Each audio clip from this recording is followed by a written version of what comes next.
Vamos a resolver triángulos rectángulos. Tú debes de considerar que un triángulo rectángulo es aquel que forma un ángulo de 90 grados. En este caso, nosotros vamos a marcar el ángulo de 90 grados de esta manera. Es decir, con una curva y un puntito. Quien está enfrente de ese ángulo recto se va a llamar hipotenusa. Para este triángulo tenemos marcado aquí a alfa. Quien está enfrente de alfa sería el cateto opuesto y quien está pegado a alfa es el cateto adyacente. Para que nosotros podamos emplear el teorema de Pitágoras, primero debemos considerar lo siguiente, que la suma de los dos ángulos agudos siempre me va a dar 90 grados. Entonces, alfa más el valor del ángulo que tengamos aquí siempre debe dar 90 grados, más el ángulo de 90 grados que ya está marcado, eso nos daría 180 grados. Recuerda que la suma de los ángulos internos de un triángulo siempre es de 180 grados. También debemos de considerar que estos están relacionados con respecto al teorema de Pitágoras, que dice que el cuadrado de la hipotenusa es igual a la suma de los cuadrados de los catetos.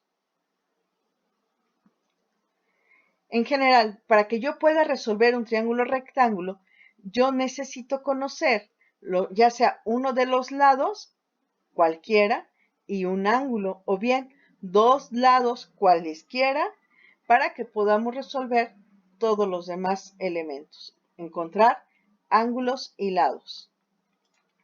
Vamos a ver un ejemplo.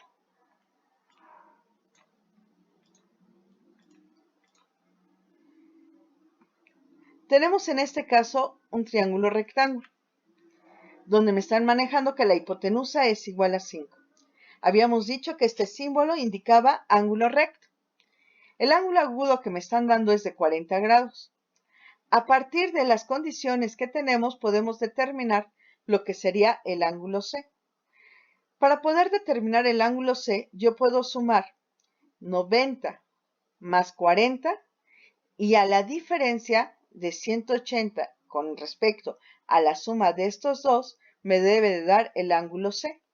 Por ejemplo, si yo sumo 90 más 40, son 130. Entonces, si a 180 le resto 130, me daría que el ángulo C es de 50. O bien, otra manera sería que a 90 yo le reste 40.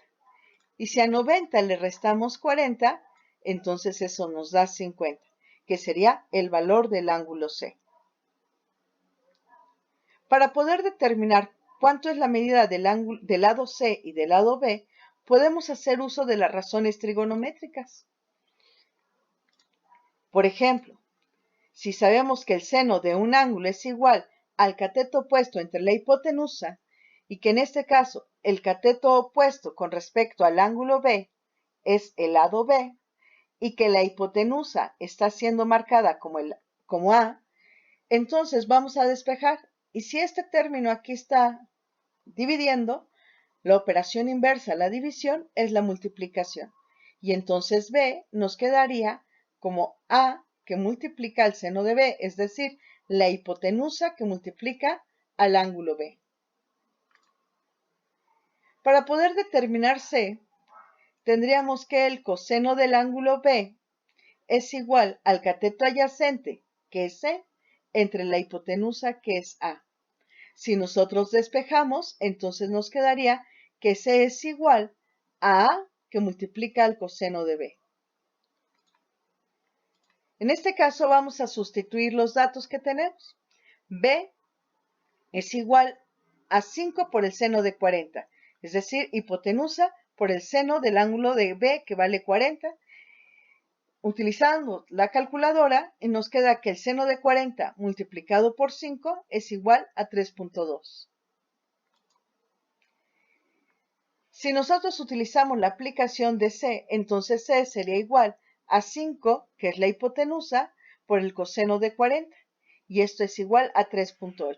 ¿Qué querría decir? Entonces que este lado es de 3.8 y que B vale 3.2. Si te das cuenta, estos dos valores son menores que el valor de A. Vamos a ver el siguiente ejemplo. Tenemos que el cateto C vale 4 y que el ángulo B es de 30. Si conocemos que A es el ángulo recto, entonces el lado A sería la hipotenusa y con respecto a B, el cateto opuesto sería B. Para poder determinar el ángulo C, pues bastaría con restar a 90, 30. Y si a 90 le restamos 30, este ángulo nos daría de 60. O bien, sumamos 90 más 30 nos da 120. Si a 180 le restamos 120, nos da 60.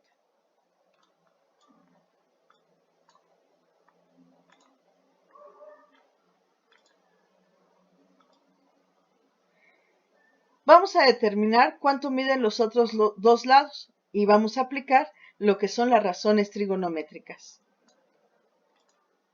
Por ejemplo, para conocer los lados tendríamos que el coseno del ángulo B es igual al cateto adyacente, en este caso el cateto adyacente C, entre la hipotenusa, que es A.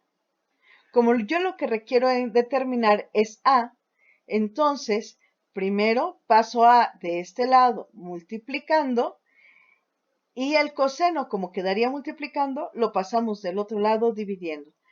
De ahí que nos queda que A es igual a C entre el coseno de B.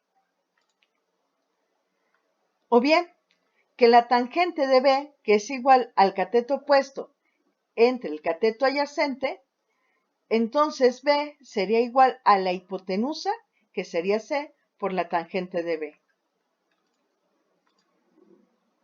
Vamos a sustituir con respecto a, y A es igual a 4 entre el coseno de 30.